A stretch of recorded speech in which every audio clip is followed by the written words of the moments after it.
The resident patient. आता नक्की तारीख काही आठवत नाही, कारण शेरलॉक होम्सच्या या प्रकरणाची जी काही टिपणं मी वेळोवेळी घेतली, त्यातली काही मी कुठे ठेवली आहेत तेच लक्षात नाही. पण मला वाटतं मी आणि होम्स बेकर स्ट्रीटवरच्या जागेत एकत्र राहू लागलो त्या वर्षातलीच ही घटना असावी. ऑक्टोबर महिना नक्की आठवतोय. बाहेर प्रचंड गारठा होता आणि वारंही सतत घोंगावत होतं. दारं खिडक्या घट्ट लावून आम्ही घरातच बसलेलो होतो. म्हणजे मी बसलेलो होतो.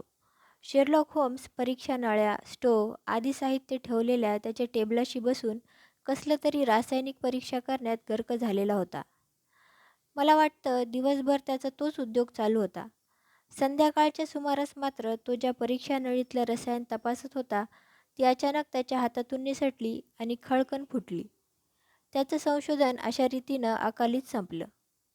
उतावळेपणानं, काहीशात रागानंच तो आपल्या खुर्चीवरून उठला आणि खिडकीकडे जात म्हणाला, "सगळ्या दिवसाची मेहनत फुकट गेली." काही क्षणच तो खिडकीपाशी थांबला आणि त्याच्या चेहऱ्यावरचा त्रागा कुठल्या कुठं पळून गेला. प्रसन्न आवाजात तो म्हणाला, "वाह वॉटसन, वादळ संपलेलं दिसतंय. आकाश अगदी स्वच्छ झालंय. तारेसुद्धा लुकलुकताना दिसतायत. लंडन शहरात एखादा फेरफटका मारण्याबद्दल तुझं काय मत आहे?" घरात बसून मलाही अगदी आंबल्यासारखं झालेलं होतं. शेरलॉक होम्सच्या बेताला मी तत्काळ संमती दिली. जवळजवळ 3 तास आम्ही लंडन शहरात फेरफटका मारत होतो. फ्लीट स्ट्रीट आणि स्ट्रँड भागातील माणसांची वर्दळ अनुभवित होतो. होम्स निरनिराळ्या विषयांवर गप्पा मारीत होता. निरीक्षण कसं करावं, एका निरीक्षणातूनच किती अनुमान निघू शकतात, याचं प्रात्यक्षिकच त्याच्या गप्पातून माझ्या अनुभवाला येत होतं. बेकर स्ट्रीटवरच्या आमच्या फ्लॅटजवळ आम्ही परत आलो तेव्हा 10 वाजून गेलेले होते. दारापाशीच एक घोडागाडी उभी असलेली आमच्या दृष्टीस पडली. डॉक्टरांची गाडी दिसतीये. जनरल प्रॅक्टिस करणारे डॉक्टर असावेत." होम्स उद्गारला. "प्रॅक्टिस सुरू करून फार दिवस झालेले दिसत नाहीत, किंवा कदाचित फारशी प्रॅक्टिस चालत नसावी. आपल्यालाच भेटायला आलेले दिसतात. बरं झालं, आपण अगदी वेळेवर परतलो." होम्सबरोबर खूप दिवस राहिलेलो असल्यानं तो कोणत्या पद्धतीनं तर्कमालिका रचतो याची काहीशी ओळख मला झालेली होती. घोडागाडीत दिव्याच्या जवळच असलेल्या हुकाला डॉक्टरांची बॅग लटकलेली होती. ही बॅग खूपशी नवी असल्यासारखी दिसत होती आणि आत ठेवूनही बॅगच्या बाहेर डोकावणाऱ्या वैद्यकीय हत्यारांचा नवेपणा स्पष्टपणे जाणवत होता. आमच्या फ्लॅटच्या खिडकीत दिसणारा प्रकाश पाहून डॉक्टर महाशय आमच्याकडेच आलेले असावेत हे उमगत होतं. एवढा उशीर करून डॉक्टर कशासाठी आले असावेत याचं कुतूहल होम्सच्या मागोमाग फ्लॅटमध्ये प्रवेश करत असताना मलाही वाटू लागलेलं होतं. आम्ही आत आलो. घरातल्या शेकोटीपाशीच खुर्चीत बसलेले डॉक्टर आम्हाला पाहताच एकदम उठून उभे राहिले. त्यांचं वय 35च्या आतच असावं. फिकट पांढुरका चेहरा, बेताची उंची, कानशिलापाशी आलेले केसांचे कल्ले, चेहऱ्यावर दिसणारा एक प्रकारचा ओढग्रस्त हावभाव आणि हालचालीतला मंदपणा मला जाणवला. डॉक्टर अतिशय अडचणीतून जात असावेत अथवा एखादा मानसिक दबाव त्यांच्यावर पडलेला असावा. त्यांच्या हालचालीत आणि एकूण आविर्भावात एक प्रकारचा बुजरेपणा दिसत होता. त्यांचा काहीसा पातळ तळहात, लांबसडक बोटं नजरेला स्पष्ट दिसत होती. शस्त्रवैद्यापेक्षा एखाद्या कलावंताचा तो हात असावा असं वाटत होतं. डॉक्टरांचा पोशाखही तसा सौम्यच होता. काळा ओव्हरकोट, काळसर रंगाची पॅन्ट आणि थोडा वेगळ्या रंगाचा नेकटाय त्यांनी घातलेला होता. "नमस्कार डॉक्टर," होम्स प्रसन्न स्वरात म्हणाला. "तुम्हाला फार वेळ वाट पाहावी लागली नाही हे बरं झालं." "बाहेर माझा कोचमन गाडीपाशी भेटला वाटतं." "नाही, तुम्ही बसलेला होतात त्याच्या शेजारच्या टेबलावर जी मेणबत्ती जळतीये त्याच्यावरून मला समजलं. 5-7 मिनिटांपूर्वीच ती लावून ठेवली असावी. बसा ना, काय काम काढलं आहे माझ्याकडे?" "माझं नाव डॉक्टर पर्सी ट्रेव्हलॅन. 403 ब्रूक स्ट्रीटवर मी राहतो." "अच्छा." काहीतरी आठवल्यासारखं मला झालं आणि मी विचारलं, "म्हणजे मेंदूतील मज्जातंतूबद्दल लेखन केलेले ट्रेव्हलॅन तुम्हीच का?" डॉक्टर ट्रेव्हलॅन काहीसं हसले. त्यांच्या डोळ्यात क्षणभर आनंद चमकून गेला. ते म्हणाले, "माझ्या या पुस्तकाबद्दल कुणीच काही उल्लेख करीत नाही. त्यामुळे हे लेखन लोकांच्या स्मृतीआड गेलं आहे असंच मला वाटत होतं. दरवर्षी फारच थोड्या प्रती खपतात असं माझं प्रकाश एकही म्हणत असतात. तुम्हाला माझं पुस्तक आठवतंय म्हणजे तुम्ही डॉक्टर असला पाहिजेत. होय, लष्करी सेवेतून आर्मी सर्जन म्हणून मी निवृत्त झालेलो आहे, मी म्हटलं. मेंदूची रचना, मज्जातंतूंची कार्यपद्धती, मज्जातंतूंचे विकार हा माझ्या आवडीचा विषय आहे. पण आपल्या आवडीच्या विषयात सुरुवातीला काम करायला मिळेलच असं नाही. डॉक्टर पर्सी उद्गारले. पण ते जाऊ दे. तुमचा दोघांचाही वेळ मौल्यवान आहे याची मला कल्पना आहे. वस्तुस्थिती अशी आहे की आमच्या ब्रुक स्ट्रीटवरील घरात काही घटना मोठ्या चमत्कारिक घडलेल्या आहेत आणि आज तर त्याचा अगदी कळस झाला. म्हणूनच मी ठरवलं की आता यापुढं क्षणाचाही विलंब न करता शेरलॉक होम्सना भेटायलाच हवं. शेरलॉक होम्स आपल्या खुर्चीवर आरामात बसला आणि त्यानं आपला आवडता पाईप पेटवला आणि संथपणे त्यानं म्हटलं, डॉक्टर, या सगळ्या घटनांची अगदी बारीक-सारीक तपशिलांसह हकीकत तुम्ही सांगा. तुम्ही म्हणता तशा या घटनांमधील 1-2 गोष्टी तर इतक्या क्षुल्लक आहेत की त्यांचा उल्लेख करणंही मला योग्य वाटत नाही, डॉक्टर पर्सी म्हणाले. पण हे सगळं प्रकरणच आता माझ्या आकलनशक्तीच्या बाहेर गेलेलं आहे. म्हणून मी अगदी सगळं जसं घडलं तसं तुमच्यापुढं ठेवतो. पण त्यातलं महत्त्वाचं काय आणि टाकाऊ काय ते तुम्हीच ठरवा. शेरलॉक होम्सच्या चेहऱ्यावर उमटलेली पुसटशी स्मितरेखा माझ्या नजरेतून सुटली नाही. डॉक्टर पर्सी ट्रेव्हलॅन सांगू लागले. सुरुवात अगदी माझ्या कॉलेज जीवनापासूनच करायला हवी.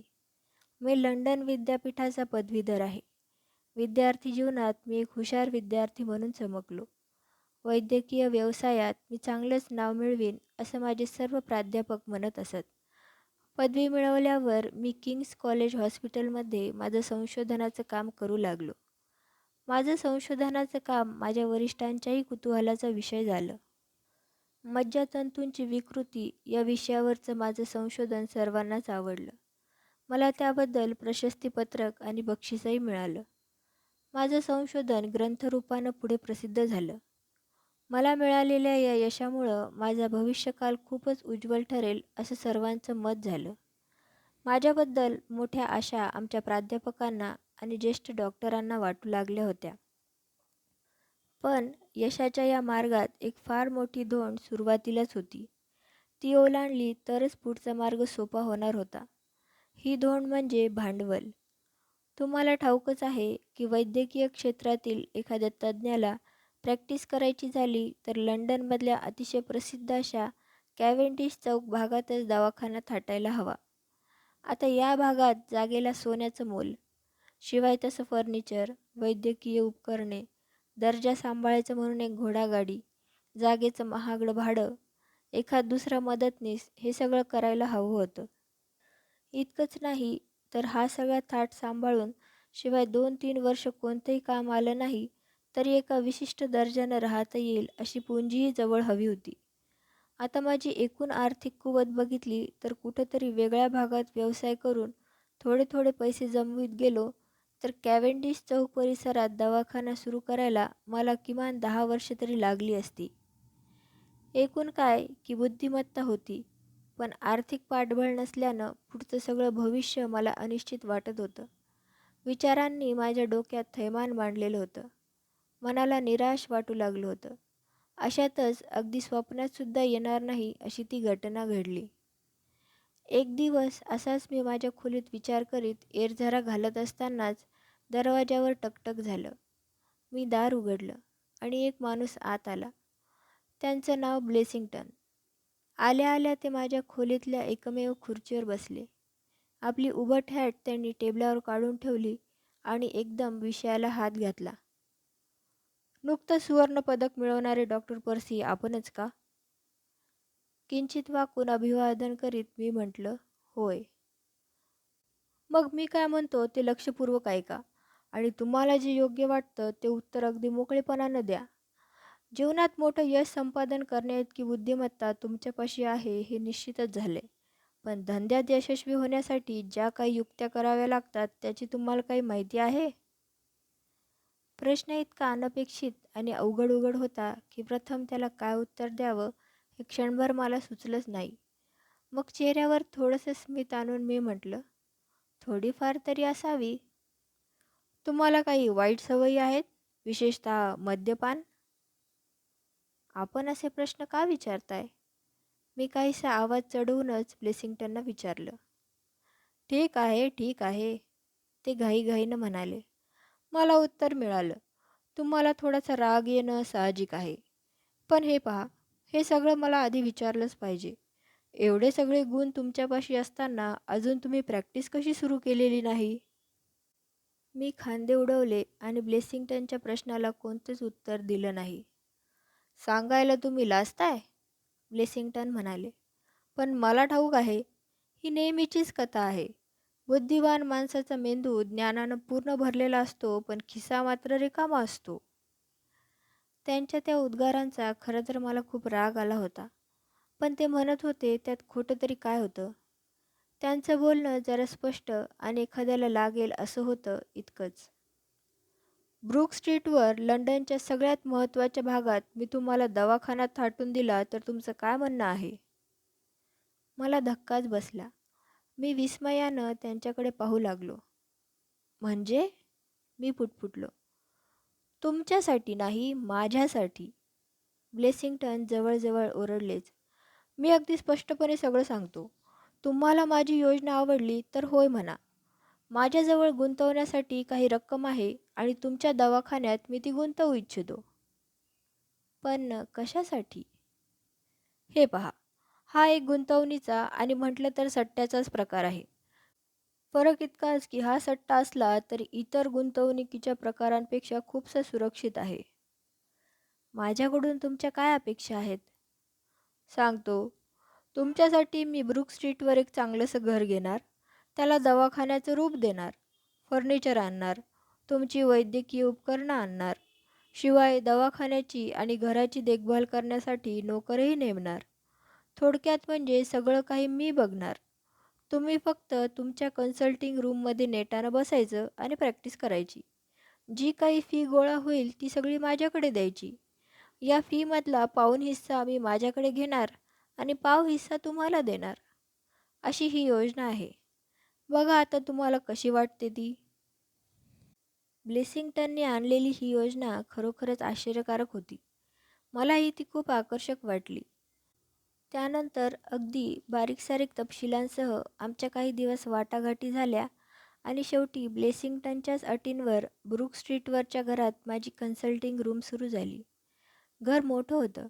ठरलेल्या अटींनुसार ब्लेसिंग्टन त्याच घरात राहायला आले, एक रुग्ण म्हणून. त्यांचं हृदय कमकुवत होतं आणि डॉक्टरांची त्यांना सतत गरज भासत होती. दवाखान्याच्या वरच्या मजल्यावरच्या 2 खोल्या त्यांनी स्वतःसाठी ठेवल्या. आवश्यक त्या सुखसोयी तिथं करून घेतल्या.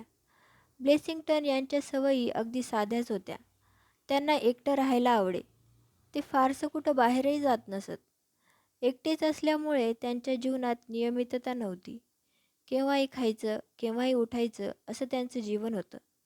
नाही म्हणायला एका गोष्टीत मात्र ते अगदी काटेकोर होते.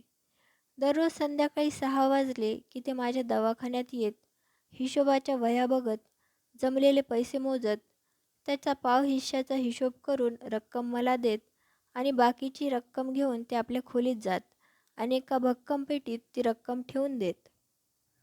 ब्लेसिंग्टननी ही जी योजना काढली होती त्याबद्दल त्यांना पश्चातापाची वेळ आली नाही. अगदी पहिल्यापासून ते पैसे मिळवितच गेले. काही चांगल्या केसेस आणि हॉस्पिटलमध्ये काम करत असताना माझ्या कामाची झालेली ख्याती यामुळे अगदी सुरुवातीपासूनच मला पेशंट्स मिळत गेले आणि माझं अगदी थोड्याच काळात चांगलं नाव झालं. गेल्या काही वर्षात ब्लेसिंग्टनना मी एवढी रक्कम मिळवून दिलेली आहे की ते आता एक श्रीमंत गृहस्थ झालेले आहेत. डॉक्टर पर्सी ट्रेव्हलॅन काही क्षण थांबले आणि म्हणाले, माझ्या प्रारंभीच्या दिवसांबद्दल एवढी माहिती पुरे झाली. आता मला तुमच्याकडे येणं का भाग पडलं तेवढंच सांगायचं राहिलेलं आहे. तेच आता सांगून टाकतो. काही आठवड्यांपूर्वी ब्लेसिंग्टन माझ्या कन्सल्टिंग रूममध्ये आले. त्यावेळी त्यांच्या चेहऱ्यावर खूप अस्वस्थता दिसत होती. अतिशय वैतागलेल्या स्वरात ते बोलत होते. आम्ही राहतो त्याच्या जवळच वेस्ट एंड भागात घरफोडी झालेली होती. आपणही आता एकही दिवस वाया न घालवता दरवाजांना आणि खिडक्यांना मजबूत बोल्ट बसवायला हवेत असं ते सारखं म्हणत होते.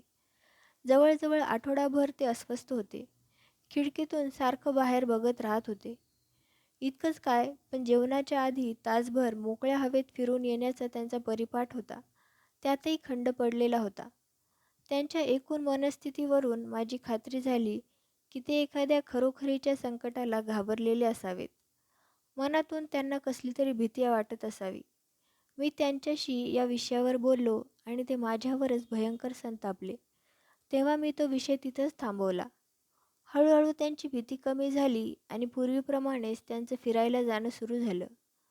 ब्लेसिंग्टन आता निश्चिंत मनानं वावरत आहेत हे पाहून माझ्याही डोक्यातून त्यांची ती घाबरलेली अवस्था नाहीशी झाली होती. असे काही दिवस गेले आणि नुकताच एक प्रसंग असा घडला की त्यांची अवस्था आणखीनच केविलवाणी झाली.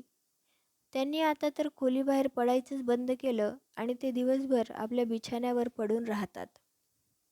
काय घडलं ते आता सांगतो. 2 दिवसांपूर्वी माझ्याकडे एक पत्र आलं. तेच आता मी तुम्हाला वाचून दाखवतो.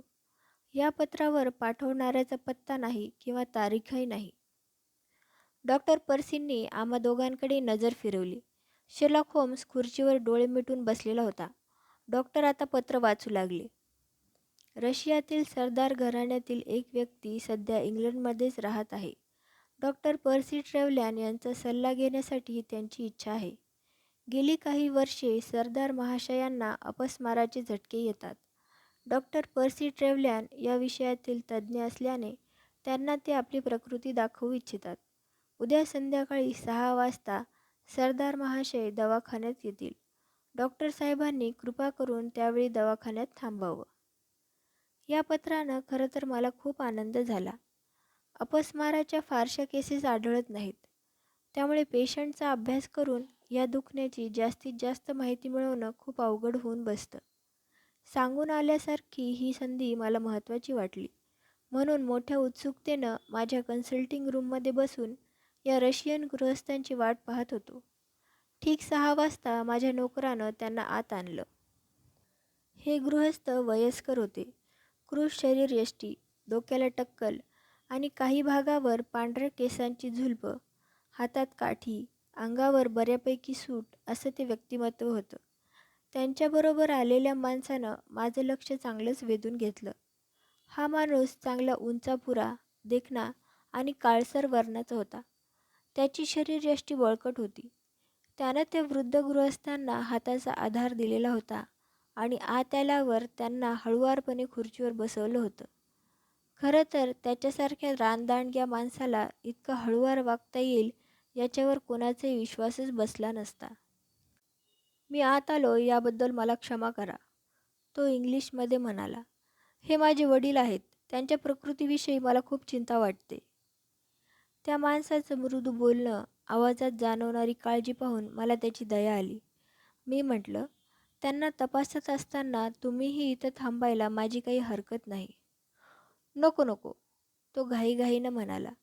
वडिलांची अवस्था मला पाहवत नाही. माझ्या देहयष्टीवर तुम्ही जाऊ नका डॉक्टर. तसा मी फार हळवा गृहस्थ आहे. माझ्या वडिलांना तुम्ही तपासत असतानाच त्यांना पुन्हा झटका आला तर मला ते पाहवणार नाही. मी आपला बाहेरच बसतो. मी त्याला मान्यता दिली आणि तो माणूस पटकन बाहेर निघून गेला. मी ताबडतोब माझ्या कामात गर्क झालो. त्या वृद्ध गृहस्थांशी माझी चर्चा सुरू झाली. ते काय सांगतात त्याची टिपणं घेण्याचं माझं काम एकीकडे चालू होतं. त्यांच्याशी बोलताना मला जाणवलं की त्यांची बुद्धी बेताचीच असावी. शिवाय त्यांचं बोलणंही कित्येक वेळा अडखळल्यासारखं, असंदिग्ध स्वरूपाचं वाटत होतं. कदाचित इंग्रजी भाषेचा सराव नसल्यामुळेही ते तसं असेल असा मी तर्क केला. मी एकीकडे प्रश्न विचारत होतो आणि मिळणारी उत्तरं लिहून घेण्यात गर्क होतो. तेवढ्यात एकदम त्या गृहस्थाचं बोलणं बंद झाल्याचं माझ्या लक्षात आलं. मी चमकून त्यांच्याकडे पाहिलं. ते अगदी ताठपणे खुर्चीवर बसून राहिले होते. त्यांची नजर माझ्यावर रोखलेली होती, पण त्या नजरेत कोणताही भाव नव्हता. एखाद्या दगडी पुतळ्यासारखे ते दिसत होते. त्यांना पुन्हा झटका आलेला आहे हे लक्षात यायला मला काही वेळ लागला नाही. त्या गृहस्थाबद्दल माझ्या मनात प्रथम दया आली आणि त्यापाठोपाठच मला भीतीही वाटू लागली. मी ताबडतोब त्यांची नाडी बघितली. त्यांचे स्नायू किती ताठ झाले आहेत ते बघितलं. डोळ्यांच्या पापण्या वर उचलून त्यांचे डोळे तपासले आणि माझा जीव भांड्यात पडला. तो अपस्माराचा झटकाच आहे याची मला खात्री पटली. नायट्राईट आणि ॲमेलचं मिश्रण हुंगायला दिलं की पेशंट शुद्धीवर येईल हे मला ठाऊक होतं. या दोन्ही औषधांच्या बाटल्या खालच्या मजल्यावर प्रयोगशाळेत होत्या. त्या गृहस्थांना तसंच ठेवून मी घाईघाईनं खाली गेलो. प्रयोगशाळेत मी शिरलो. बाटल्या शोधण्यात माझी 4-5 मिनिटं गेली असावीत. औषधं घेऊन मी घाईनंच वर आलो आणि माझ्या आश्चर्याला पारावार राहिला नाही. ते सद्गृहस्थ त्यांच्या खुर्चीत नव्हते. खोली रिकामीच होती आणि ते नाहीसे झाले होते. माझी पहिली प्रतिक्रिया वेटिंग रूममध्ये बघण्याची झाली. त्या गृहस्थांचा मुलगाही तिथं नव्हता. वेटिंग रूमचं दार ढकललेलं होतं, पण बंद नव्हतं. पेशंटवर लक्ष ठेवणारा माझा नोकर नवीनच होता. तसा तो फारसा तरतरीतही नाही. तो खाली बसतो आणि पेशंट्सना क्रमाक्रमानं आत सोडतो. मी घंटा वाजवली की पेशंटला माझ्या खोलीत पाठवायचं एवढंच त्याचं काम. मी त्याच्यापाशी चौकशी केली, पण त्याला काहीच ठाऊक नाही असं दिसलं. कुणी बाहेर पडलेलंही त्याला दिसलं नव्हतं की कसला आवाजही त्यानं ऐकलेला नव्हता. त्यानंतर थोड्याच वेळात ब्लेसिंग्टन नेहमीप्रमाणे फिरून परत आले. पण या प्रकरणाबद्दल त्यांच्याशी मी काहीच बोललो नाही. खरं सांगायचं तर अलीकडे त्यांच्याशी अगदी कमीत कमी बोलायचं असंच मी ठरवलेलं होतं. तो रशियन गृहस्थ आणि त्याचा मुलगा आता पुन्हा आपल्याला भेटायला येतील याची आशाच मी सोडून दिलेली होती. पण आश्चर्याची गोष्ट म्हणजे दुसऱ्याच दिवशी संध्याकाळी नेमक्या आदल्या दिवशीच्याच वेळी ते दोघंही पुन्हा आले.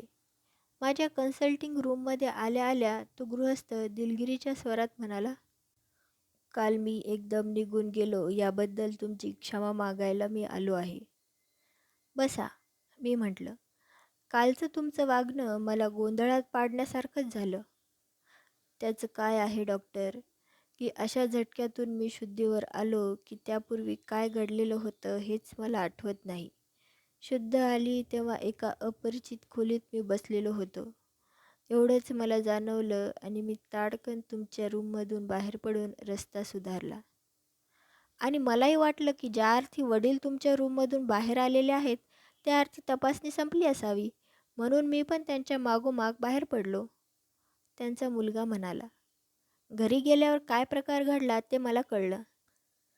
"ठीक आहे," मी हसून म्हटलं. "काही विशेष बिघडलं नाही.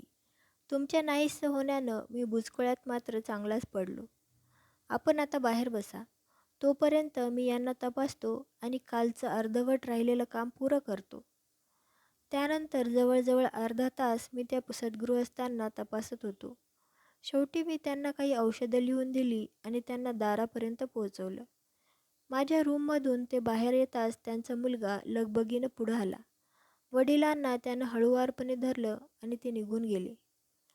ब्लेसिंग्टन यांची फिरून परत यायची हीच वेळ असल्याचं मी तुम्हाला सांगितलंच आहे. ते थोड्याच वेळात परत आले आणि सरळ आपल्या खोलीत गेले. त्यानंतर काही क्षणच गेले असतील नसतील तेवढ्यात ते परत आले. रागानं त्यांचा चेहरा लालबुंद झाला होता आणि त्यांचं सगळं अंग थरथरत होतं. त्यांच्या डोळ्यात भीती दिसत होती. ते मोठ्यानं ओरडले, "माझ्या खोलीत कोण गेलं होतं?" "कुणी नाही," मी म्हटलं. "कुणी नाही कसं? खोटं बोलताय. तुम्ही वर या आणि पहा." ब्लेसिंग्टननी माझ्यावर खोटेपणाचा आरोप करावा याचा खरं तर मला राग आला होता, पण त्याच्याकडे मी दुर्लक्ष केलं. भीतीपोटी त्यांच्या मनाचा तोल गेलेला आहे हे माझ्या लक्षात आलं. मी त्यांच्या खोलीत गेलो. खोलीत पसरलेल्या जाजमावर बुटांचे खूप ठसे उमटलेले होते. "पहा, पहा हे ठसे माझ्या बुटांचे आहेत का?" ब्लेसिंग्टन म्हणत होते ते खरंच होतं. त्यांच्या पावलांपेक्षा ते खूपच मोठे ठसे होते. शिवाय ते नुकतेच उमटल्यासारखे दिसत होते. दुपारी वादळी वारं येऊन पाऊस पडलेला होता हे तुम्हाला ठाऊकच आहे. माझ्याकडे तर दुपारनंतर ते रशियन गृहस्थ आणि त्यांचा मुलगा याशिवाय दुसरं कुणीच आलेलं नव्हतं. याचा अर्थ उघड होता. त्या गृहस्थांना मी तपासत असताना वेटिंग रूममध्ये बसलेला त्यांचा मुलगा ब्लेसिंग्टन यांच्या खोलीत जाऊन आला असावा. खोलीतली कोणतीही वस्तू हलवलेली दिसत नव्हती, पण खोलीत तो येऊन गेला होता हे मात्र बुटाच्या ठशांवरून निश्चितच होतं. ब्लेसिंग्टन या घटनेमुळे खूपच अस्वस्थ झाले होते आणि कुणीही तसं होईल यात काही शंका नव्हती. ते हताशपणे आरामखुर्चीत बसले. त्यांना आता रडूच कोसळायचं राहिलेलं होतं. अशा अवस्थेत त्यांना नीट बोलणंही शक्य नाही हे मी जाणलं. तुम्हाला भेटून ही सगळी हकीकत सांगावी आणि तुमचा सल्ला घ्यावा ही त्यांची सूचना होती. डॉक्टर पर्सी क्षणभर थांबले. शर्लॉक होम्सनं डोळे उघडले. धीर देणारं स्मित त्याच्या चेहऱ्यावर उमटलं. डॉक्टर पर्सी म्हणाले, म्हणूनच एवढा उशीर करून मी तुम्हाला भेटायला आलेलो आहे. आपण माझ्याबरोबर चलावं. गाडी तयारच आहे. तुम्ही आलात तर ब्लेसिंग्टनना खूप धीर होईल. डॉक्टर पर्सींनी सांगितलेली सगळी हकीकत होम्सनं शांतपणे ऐकून घेतली होती. चिरोट्याच्या धूम्रवलयांकडे तो एकाग्रतेने पाहत होता. या प्रकरणाचाच तो विचार करीत होता यात संशयच नव्हता. डॉक्टर पर्सीचं बोलणं संपताच शर्लॉक होम्स ताडकन उठला. त्यानं हॅट चढवली आणि माझी हॅट माझ्या हातात देत म्हणाला, चला डॉक्टर. सुमारे 15 मिनिटातच आम्ही ब्रूक स्ट्रीटवरील डॉक्टर पर्सीच्या दवाखान्यापाशी पोहोचलो. नोकरानं दार उघडताच आम्ही तिघंही एकदमच आत शिरलो आणि जिन्यावरून सरळ ब्लेसिंग्टन यांच्या खोलीकडे निघालो. आमच्या बुटांचा आवाज ऐकताच एक चमत्कारिक घटना घडली. ब्लेसिंग्टन यांच्या खोलीतला दिवा एकदम मालवला गेला आणि अंधारातूनच आमच्या कानावर घोगरा आणि कापरा आवाज आला. माझ्याजवळ पिस्तूल आहे. तुम्ही पुढं आलात तर मी गोळी झाडीन. ब्लेसिंग्टन ब्लेसिंग्टन आता मात्र हे जरा जास्तच होतंय. डॉक्टर पर्सी जरा चढ्या स्वरात उद्गारले. अरे डॉक्टर, तुम्हीच आहात होय? सुटकेच्या स्वरात ब्लेसिंग्टनचे शब्द ऐकू आले. पण तुमच्याबरोबरची ती माणसं, ते खरोखरच शेरलॉक होम्स आहेत ना? अंधारातूनच ब्लेसिंग्टन बारकाईनं आम्हाला निरखत आहेत याची जाणीव मला झाली. जरा वेळानं आवाज आला. या, तुम्ही आता वर येऊ शकता. माझ्या या सावधगिरीच्या वागणुकीनं तुम्हाला खूप त्रास झाला असेल नाही? मी तुमची क्षमा मागतो. पुन्हा प्रकाश पडला. आमच्यासमोर उभ्या असलेल्या ब्लेसिंग्टनकडे आम्ही दोघंही पाहू लागलो. ब्लेसिंग्टन यांचा अवतार खूप घाबरलेल्या माणसासारखा दिसत होता. त्यांचे कपडे अस्ताव्यस्त झालेले होते. डोक्यावर मध्यभागी टक्कल होतं आणि कडेलाच असलेले पांढरे केसही अस्ताव्यस्त दिसत होते. प्रचंड मानसिक दबावाखाली वावरणारी व्यक्ती जशी दिसेल तसे ते वाटत होते. ब्लेसिंग्टन जाडेल्या शरीरयष्टीचे होते. त्यांचा मूळचा गुलाबी चेहरा भीतीनं फिकट दिसत होता. त्यांच्या हातातलं पिस्तूल त्यांनी ओव्हरकोटाच्या खिशात ठेवलं आणि आवाजात प्रसन्नता आणण्याचा प्रयत्न करीत म्हटलं, या होम्स, तुम्ही माझ्या विनंतीला मान देऊन आलात याबद्दल तुमचे कसे आभार मानावेत हे समजत नाही. तुमच्या सल्ल्याची मला अतिशय गरज आहे. डॉक्टर ट्रेव्हलॅननी तुम्हाला सगळी हकीकत सांगितलीच असेल, होय ना? सांगितली आहे, होम्स म्हणाला. मिस्टर ब्लेसिंग्टन, दवाखान्यात दोनदा आलेली ही माणसं कोण आहेत? तुम्हाला ती का त्रास देत आहेत? ब्लेसिंग्टन गोंधळल्यासारखे झाले आणि काही वेळानं म्हणाले, याचं उत्तर देणं अवघड आहे. म्हणजे ह्या माणसांना तुम्ही ओळखत नाही असा अर्थ घ्यायचा का? आपण आत या आणि बसा. असं म्हणून ब्लेसिंग्टन आम्हाला त्यांच्या खोलीत घेऊन गेले. ही खोली चांगलीच मोठी होती आणि बऱ्यापैकी फर्निचरने ती सजवलेली होती. ब्लेसिंग्टन यांचा पलंग खोलीच्या मध्यभागी होता. शेर्लॉक होम्सचं लक्ष त्या पलंगाच्या कडेला असलेल्या एका मोठ्या लाकडी पेटीनं वेधलं. ती पेटी पाहत आहे ना? ब्लेसिंग्टन होम्सला म्हणाले. बरं का होम्स, मी काही श्रीमंत माणूस नाही. आयुष्यात आत्तापर्यंत मी फक्त एकच गुंतवणूक केलेली आहे आणि ती म्हणजे डॉक्टर ट्रेव्हलॅन यांचा दवाखाना. त्यातून जे काही पैसे मला मिळतात ते आणि पूर्वीची थोडीशी शिल्लक अशी माझी संपत्ती या पेटीत मी ठेवलेली आहे. बँकांवर माझा विश्वास नाही. सगळी रक्कम माझ्याजवळच असते. या पेटीतच असल्यानं कुणी अनोळखी माणसं घरात घुसल्यावर एखाद्याला काय वाटेल याची कल्पना तुम्ही करू शकाल. ब्लेसिंग्टन बोलत असताना होम्स त्याच्याकडे एकाग्रतेने पाहत होता. त्यानं मान हलवून होकार दिला आणि म्हटलं, ब्लेसिंग्टन, आपण मला फसवण्याचा प्रयत्न केलात तर मी तुम्हाला काही फारशी मदत करू शकेन असं मला वाटत नाही.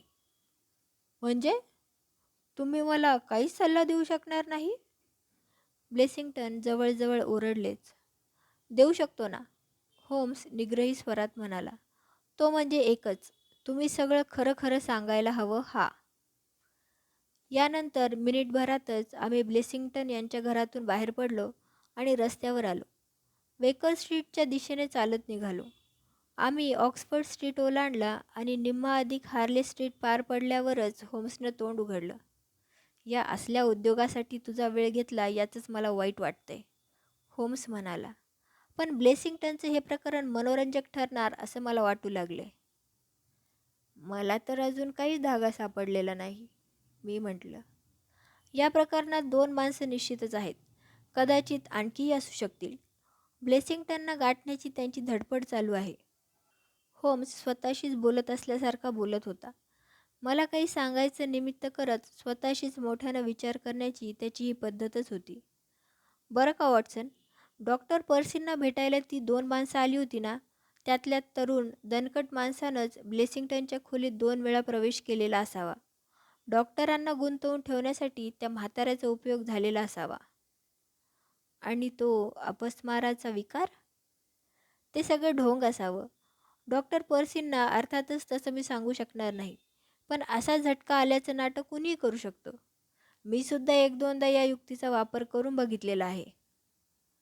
ठीक आहे, पुढं? अगदी योगायोगानं या दोन्ही वेळी ब्लेसिंग्टन बाहेर गेलेले होते. आता संध्याकाळी 6च्या वेळेलाच ते दोघेजण दवाखान्यात का आले असावेत? त्याचं उत्तर मला वाटतं दवाखान्यात त्यावेळी इतर पेशंट नसतील व डॉक्टर एकटेच सापडतील असा त्यांचा अंदाज असावा. आता ब्लेसिंग्टन नेमकं या सुमाराला फिरायला बाहेर पडतात याची या दोघांना कल्पना नसावी. म्हणजेच ब्लेसिंग्टन यांच्या दैनंदिन कार्यक्रमांची कल्पना असण्याइतकी पाळत त्यांनी त्यांच्यावर ठेवलेली नसावी. दुसरं असं की त्यांना नुसती चोरीच करायची नसावी. कारण दोन्ही वेळा खोलीतलं काहीही सामान हलवलं गेलेलं नाही किंवा पेटीही फोडण्याचा प्रयत्न झालेला दिसत नाही. आणखी एक गोष्ट लक्षात घे, कुणीतरी आपल्या खोलीत येऊन गेलं या जाणिवेनं ब्लेसिंग्टन खूपच घाबरलेले आहेत. ब्लेसिंग्टनने निर्माण केलेले हे शत्रू असण्याची शक्यता आहे. आपल्या नकळत कुणी शत्रू निर्माण करत नाही. याचा अर्थ एकच होतो की ही माणसं कोण असावीत हे ब्लेसिंग्टनना पक्क ठाऊक आहे आणि तसंच काही कारण असावं म्हणून ते हे लोक कोण आहेत ते दडवून ठेवू इच्छितात. ठीक आहे, उद्या सकाळपर्यंत ते खूप मोकळं बोलण्याच्या मनस्थितीत येतील. काय रे होम्स, मी माझा तर्क लढवून म्हटलं. ही रशियन माणसाची आणि त्याच्या मुलाची हकीकत जी डॉक्टर पर्सी सांगतात ती तर बनावट नसावी? रस्त्याच्या कडेला असलेल्या गॅसलाईटच्या खांबाजवळून आम्ही त्यावेळी जात होतो. त्या प्रकाशातच होम्सचा चेहरा मला दिसला. त्याच्या चेहऱ्यावर मंद स्मित दिसत होतं. मित्रा, होम्स म्हणाला, अगदी प्रथम मी हाच तर्क केला होता. पण अगदी लवकरच डॉक्टर खरं सांगत आहेत याची खात्री मला पटली. त्या म्हाताऱ्याबरोबर जो तरुण आलेला होता ना, त्याच्या बुटांचे ठसे खोलीतल्या तसेच जिन्यावर अंथरलेल्या जाजमावर उमटलेले अगदी स्पष्ट दिसत आहेत. डॉक्टर पर्सी यांच्या बुटांपेक्षा हे बूट मोठे आहेत. शिवाय टोकाला ते चौकोनी आहेत. ब्लेसिंग्टनने घातलेले बूट टोकाला निमुळते आहेत. तेव्हा पेशंटबरोबर येण्याचं नाटक करून तिसरीच एक व्यक्ती त्या घरात आली होती. इतकंच नाही तर सर्वांची नजर चुकवून ती ब्लेसिंग्टन यांच्या खोलीत शिरली होती हे स्पष्टच आहे. पण आता आपलं घर आलं. आता मस्तपैकी झोपून जायचं. उद्या सकाळी आपल्या कानांवर काही वेगळी बातमी पडली नाही तरच नवल घडलं असं मी म्हणेन. आम्ही दोघंही घरात शिरलो. शेरलॉक होम्सनं उच्चारलेली भविष्यवाणी लवकरच खरी ठरली आणि तीही अगदी नाट्यपूर्ण रीतीनं. सकाळचे 7:30 झालेले होते. दिशा उजळलेल्या होत्या आणि मला जाग आली तेव्हा शेरलॉक होम्स आरशासमोर उभा राहून पोशाखच चढवीत होता. तो म्हणाला, बाहेर आपल्यासाठी घोडागाडी उभी आहे. वॉटसन, तू लवकर तयार हो. काय झालं? अंथरुणातून बाहेर येत मी म्हटलं. पुन्हा ब्रूक स्ट्रीटकडे आपल्याला जायचंय. तोच कालचा उद्योग. नवीन काही कळलं का? होय, बातमी वाईट आहे. असं म्हणून शेरलॉक होम्सनं खिडकीवरचा पडदा दूर केला आणि म्हटलं, हे बघ, डॉक्टर पर्सींची चिठ्ठी आहे. ताबडतोब निघा. पेन्सिलनंच ती खरडल्यासारखी लिहिलेली आहे. लवकर आटप, आपल्याला निघायला हवं. त्यानंतर 15-20 मिनिटातच आम्ही डॉक्टर पर्सी यांच्या हॉस्पिटलमध्ये येऊन पोहोचलो. आम्हाला पाहून डॉक्टर पर्सी धावतच पुढे आले. त्यांच्या चेहऱ्यावरची भीती स्पष्ट दिसत होती. "बाप रे! कसला भयानक प्रसंग ओढवलाय माझ्यावर," असं म्हणून ते आम्हा दोघांकडेही पाहू लागले. "काय झालं?" मी विचारलं. "ब्लेसिंग्टनने आत्महत्या केलेली आहे." होम्सच्या तोंडातून शीळ बाहेर पडली. "होय, अगदी खरंच," डॉक्टर पर्सी म्हणाले. "त्यांनी गळफास लावून आत्महत्या केलेली आहे." आम्ही दोघेही डॉक्टर पर्सींच्या पाठोपाठ त्यांच्या कन्सल्टिंग रूममध्ये शिरलो. आत जाता जाताच डॉक्टर पर्सी एकदम आपल्या खुर्चीवर बसले आणि गोंधळलेल्या स्वरात म्हणाले, "मला काहीच समजत नाही. पोलीस ब्लेसिंग्टन यांच्या खोलीतच आहेत. या सगळ्या प्रकारानं मला खूप भीती वाटू लागली आहे." डॉक्टर पर्सीकडे पाहून शेरलॉक होम्सनं म्हटलं, "शांत व्हा डॉक्टर. असा धीर सोडू नका. ब्लेसिंग्टनने आत्महत्या केलेली आहे हे तुम्हाला केव्हा समजलं?" "दररोज सकाळी आमचा नोकर त्यांच्या खोलीत चहा घेऊन जातो. आज सकाळी 6:30च्या सुमाराला नेहमीप्रमाणे तो चहा घेऊन गेला असता खोलीच्या मध्यभागी लोंबकळत असलेले ब्लेसिंग्टन त्याला दिसले. खोलीच्या मध्यावरच दिवा लटकता ठेवण्यासाठी छताला भक्कम हूक ठोकलेला आहे. पैशाच्या पेटीवर उभं राहून ब्लेसिंग्टनने गळ्यात फास अडकवला असावा आणि मग पेटीवरून उडी मारली असावी," डॉक्टर पर्सींनी सांगितलं. काही वेळ विचारात गडल्यासारखा होम्स तसाच उभा राहिला. मग त्यानं म्हटलं, "डॉक्टर, तुमची परवानगी असेल तर मी वर जाऊन प्रत्यक्षच पाहीन म्हणतो." आम्ही दोघंही वरच्या खोलीजवळ आलो. डॉक्टर पर्सी आमच्या मागोमागच होते. खोलीत प्रवेश करताच ते भयानक दृश्य आमच्या नजरेला पडलं. ब्लेसिंग्टन अजूनही लटकलेल्या अवस्थेतच होते. गळ्याला चांगलाच फास बसून मान तुटते की काय असं वाटत होतं. रात्रीचा पोशाख त्यांच्या अंगावर होता. त्या ढिल्या पायजम्यात तर ते अगदीच भेसूर वाटत होते. त्यांच्या जवळच बसून एक पोलीस इन्स्पेक्टर नोटबुकमध्ये काहीतरी टिपणं काढण्यात गर्क झालेले होते. होम्सला पाहताच ते म्हणाले, "शेरलॉक होम्स, तुम्ही आलात. छान झालं." "तुमच्या कामात मी ढवळाढवळ करत नाही ना इन्स्पेक्टर लॅनर?" होम्सने विचारलं. "ब्लेसिंग्टनच्या मृत्यूपर्यंतच्या घटना तुम्हाला कळल्या ना?" "होय," इन्स्पेक्टर लॅनर म्हणाले. "काही प्रमाणात कळल्यात म्हणायला हवं." "मग तुमचं काय मत झालं?" "इथल्या सगळ्या वातावरणावरून मला असं वाटतंय की ब्लेसिंग्टन कमालीचे घाबरलेले असल्यानं त्यांची सारासार विचार करण्याची शक्तीच नष्ट झालेली असावी. या अंथरुणावर ते आधी चांगले झोपले असल्यासारखं दिसतंय. पहाटे 4:30-5च्या सुमाराला त्यांनी आत्महत्या केली असावी. बऱ्याचशा आत्महत्या याच वेळी होतात असा आमचा अनुभव आहे. ब्लेसिंग्टननी अगदी व्यवस्थितपणे आखणी करून आत्महत्या केली असावी असं दिसतंय." "मला वाटतं ब्लेसिंग्टन यांच्या शिरा खूप ताठरलेल्या आहेत. त्यावरून त्यांना मृत्यू येऊन 3-4 तास तरी झाले असावेत," मी माझं मत दिलं. "म्हणजे पहाटे 4च्या सुमाराला ही घटना घडली असावी." "खोलीत काही वैशिष्ट्यपूर्ण असं काही तुम्हाला आढळलं का?" होम्सनं इन्स्पेक्टर लॅनरला विचारलं. "एक स्क्रूड्रायव्हर आणि काही स्क्रू हात धुण्याच्या बेसिनजवळ सापडले. रात्री ब्लेसिंग्टननी खूप चिरूट ओढले असावेत. कोपऱ्यातल्या शेकोटीजवळ मला 4-5 चिरूटांची थोटकं मिळाली आहेत. ही पहा," इन्स्पेक्टर लॅनर म्हणाले. "असं," होम्स म्हणाला. "ब्लेसिंग्टनचा सिगार होल्डर मिळाला का?" "नाही." "मग चिरुटाची डबी तरी?"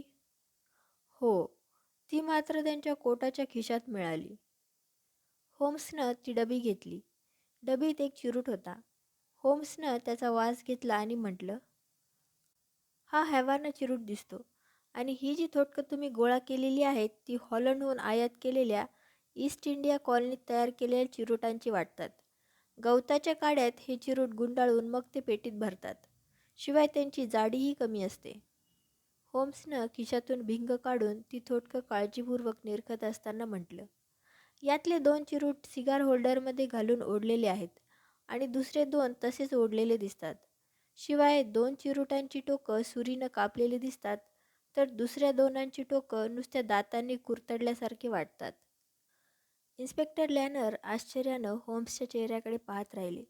स्वतःशीच विचारात गडल्यासारख्या गंभीर आवाजात होम्स म्हणाला, "इन्स्पेक्टर लॅनर, ही आत्महत्या नाही. हा अतिशय काळजीपूर्वक पद्धतीनं विचार करून केलेला खून आहे. अशक्य. इन्स्पेक्टर लॅनर जवळजवळ ओरडलेच. काय अशक्य वाटतं तुम्हाला? एखाद्या माणसाला टांगून फाशी देऊन कोण कशाला मारील? तेच तर आपल्याला शोधून काढायचं आहे. खुनी माणसं आत कशी आली असतील? समोरच्याच दरवाजातून. पण तो तर बंद होता. बंद असलाच तर ते आत आल्यावर बंद करून घेतला गेला असावा. तुम्हाला कसं कळलं? खुनी माणसं त्याच दारातून आत आल्याच्या खुणा मला दिसलेल्या आहेत. होम्स उद्गारला. जरा थांबा. आणखी थोड्या वेळात मी तुम्हाला आणखी काही माहिती पुरवू शकेन. होम्स दरवाजाजवळ गेला. दाराचं कुलूप उघडून त्यानं त्याची काळजीपूर्वक तपासणी केली.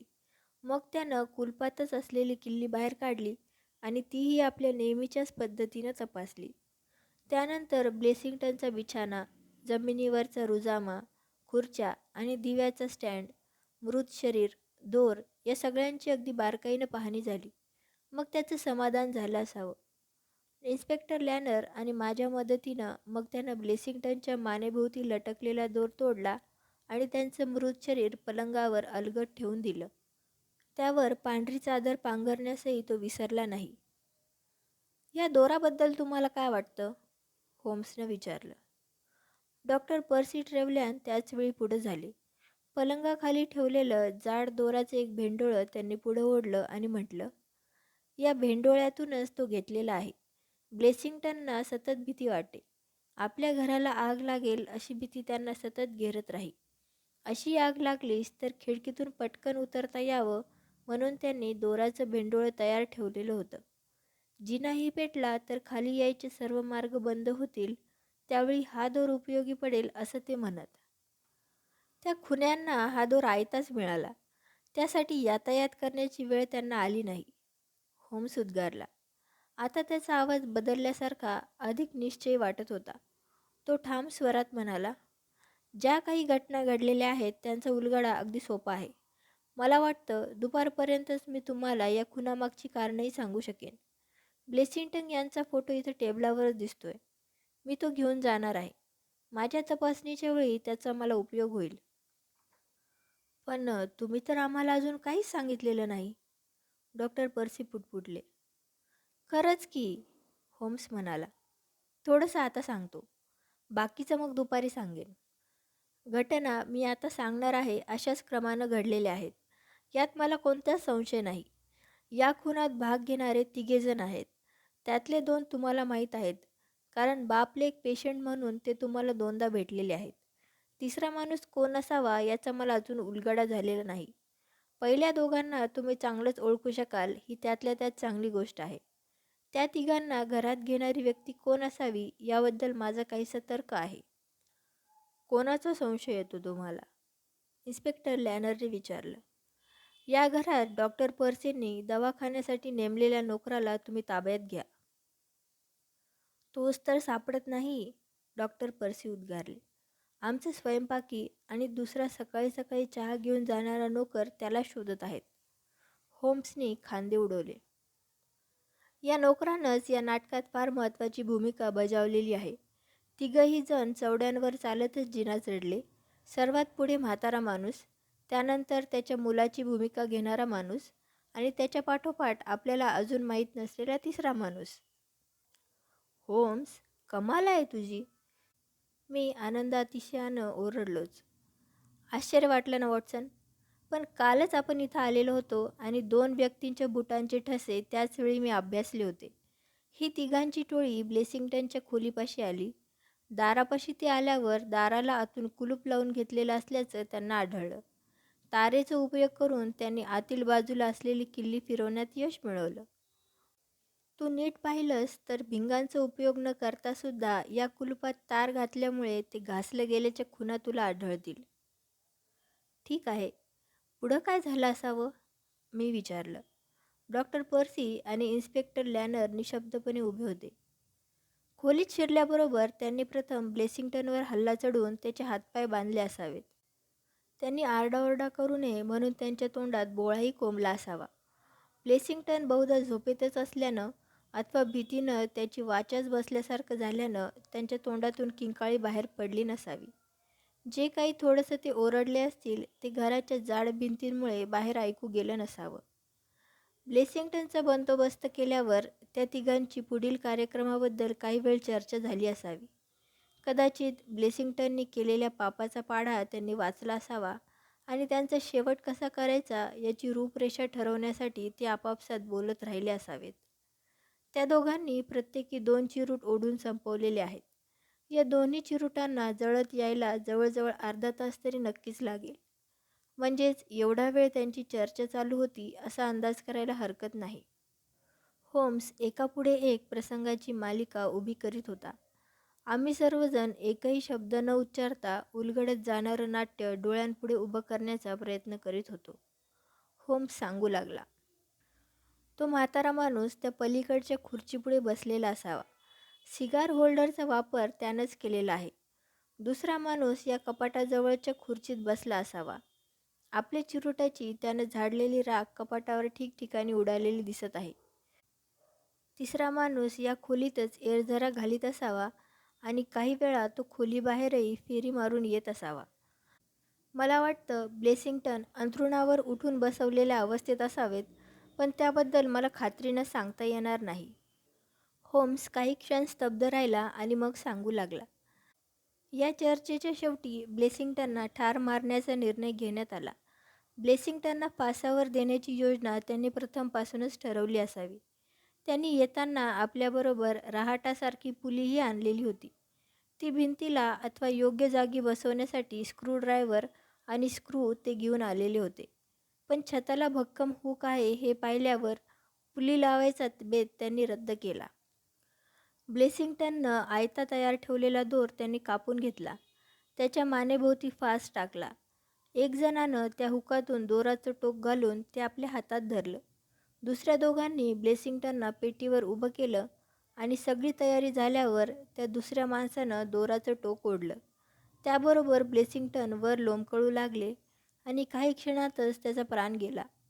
दोराचं टोक पुन्हा हुकाला घट्ट बांधून ठेवून त्यांनी ब्लेसिंग्टनना लोंबकळतच ठेवलं आणि ते तिघेजण निघून गेले. चौथ्या माणसानं मग दार आतून लावून घेतलं. होम्सनं सांगितलेला सगळा घटनाक्रम आम्ही श्वास रोखून ऐकत होतो. केवळ निरीक्षणाच्या जोरावर त्यानं सगळा प्रसंग उभा केलेला होता आणि घटना अशा घडल्या हे ठरवताना अगदी बारीक-सारीक गोष्टीतून त्यानं अनुमान रचलेलं होतं. त्या निर्जीव वस्तू जणू त्याच्याशी बोलतच होत्या. इन्स्पेक्टर लॅनर लागलीच त्या नाहीसं झालेल्या नोकराचा तपास लावायच्या उद्योगाला लागले. आम्ही दोघंही बेकर स्ट्रीटवर निघालो. घरी जाताच आम्ही प्रथम सकाळचा नाश्ता घेतला. खाणं संपताच होम्स उठला आणि म्हणाला, मी 3 वाजेपर्यंत परत येतो. डॉक्टर पर्सी आणि इन्स्पेक्टर लॅनर हे दोघंही मला इथं त्यावेळी भेटतील. या प्रकरणात आणखी 1-2 प्रश्नांची उत्तरं मला मिळालेली नाहीत ती त्या वेळेपर्यंत मला मिळू शकतील. होम्स आपली हॅट उचलून बाहेर पडला. इन्स्पेक्टर लॅनर आणि डॉक्टर पर्सी बरोबर 3 वाजता आले, पण माझ्या मित्राचा मात्र अजून पत्ता नव्हता. शेर्लॉक होम्स दरवाजातून आत आला त्यावेळी 3:45 वाजलेले होते. त्याच्या चेहऱ्याकडे पाहताच मला जाणवलं की सगळं काही त्याच्या मनासारखं झालेलं आहे. काही बातमी आहे का इन्स्पेक्टर लॅनर? त्या नोकराला आम्ही पकडलंय. छान. आणि उरलेले तिघे मला सापडलेले आहेत. होम्स उद्गारला. म्हणजे तुम्ही त्यांना पकडलेलं आहे? पकडलं नाही. पकडायचं काम पोलिसांचं. पण ते कोण आहेत याचा छडा मी लावलेला आहे. हा ब्लेसिंग्टन स्कॉटलंड यार्डला चांगलाच माहीत आहे. त्याचप्रमाणे त्याला मारणारे तिघेजणही कोण आहेत ते मला समजलेले आहेत. त्यांची नावं विडल, हेवार्ड आणि मोपॉट अशी आहेत. म्हणजे वर्थिंग्टन बँक फोडणारी टोळी? इन्स्पेक्टर लॅनर आश्चर्यानं थक्क होऊन उद्गारले. होय, तीच ही मंडळी आहेत. मग ब्लेसिंग्टन म्हणजे त्या टोळीचा म्होरक्या सटन तर नसेल? अगदी बरोबर, होम्स उद्गारला. मग सगळाच उलगडा अगदी स्वच्छ झाला. इन्स्पेक्टर लॅनर उद्गारले. मी आणि डॉक्टर पर्सी एकमेकांकडे आश्चर्यानं आणि काहीसं बुचकळ्यात पडल्यासारखं पाहत राहिलो. होम्सच्या चेहऱ्यावर स्मित उमटलं. त्यानं म्हटलं, वर्थिंग्टन बँकवर पडलेला दरोडा तुम्हाला आठवतो ना? त्या दरोड्याची आखणी 5 जणांनी केलेली होती. त्यापैकी 4घांची माहिती तुम्हाला झालीच आहे. 5वा इसम कार्टराईट नावाचा होता. या सर्वांनी बँकेच्या पहारेकऱ्याचा खून करून 7,000 पाउंड पळवले. या सर्वांना अटक झाली, पण त्यांच्या विरुद्धचा पुरावा बळकट नव्हता. आपले ब्लेसिंग्टन उर्फ सटन हा अतिशय भयंकर होता. त्यानं पोलिसांना सर्व माहिती द्यायचं कबूल केलं. माफीचा साक्षीदार व्हायचं आणि आपली शिक्षा चुकवायचा बेत त्यानं आखला होता. सटनच्या साक्षीवर कार्टराईटला फासावर लटकावं लागलं, तर उरलेल्या तिघांना 15 वर्षांची शिक्षा झाली. शिक्षेत काही सूट मिळून ते तिघही नुकते सुटले. तुरुंगाच्या बाहेर आल्या आल्या त्यांनी सटनचा म्हणजे आपल्या ब्लेसिंग्टनचा शोध घेतला. त्याच्याबद्दल सगळी माहिती मिळवली आणि 2 वेळा ते अगदी त्याच्या जवळ येऊन पोहोचले. योगायोगानं नेमक्या त्याच वेळी ब्लेसिंग्टन फिरायला बाहेर गेला होता, त्यामुळे तो त्यांच्या हातात सापडू शकला नाही. तिसऱ्या वेळी मात्र त्यांनी त्याला गाठलं. आणखी काही खुलासा हवा आहे का डॉक्टर तुम्हाला? डॉक्टर पर्सींनी नकारार्थी मान हलवली आणि ते पुटपुटले. वर्तमानपत्रात हे तिघेजण शिक्षा भोगून सुटल्याची बातमी वाचल्यापासूनच ब्लेसिंग्टन आपलं सटन घाबरल्यासारखं वागू लागले असावेत. अगदी बरोबर. वेस्ट एंड भागातल्या घरफोडीनं आपण अस्वस्थ झालेलो आहोत असं सटननं तुम्हाला सांगितलं ते सगळं खोटं होतं. Sherlock homes उद्गारला. पण तुम्हाला सगळं खरं सांगायची त्यांना का भीती वाटली? साधं कारण आहे. तसं सांगितलं असतं तर आपण गुन्हेगार प्रवृत्तीचे आहोत हे त्यांना जाहीर करावं लागलं असतं. शिवाय आपल्याजवळची संपत्ती बँक लुटीपैकीच आहे हेही त्यांना कबूल करावं लागलं असतं ते वेगळंच. न्यायाचा हात खूप लांबवर पोहोचतो हेच खरं. Sherlock homes उद्गारला.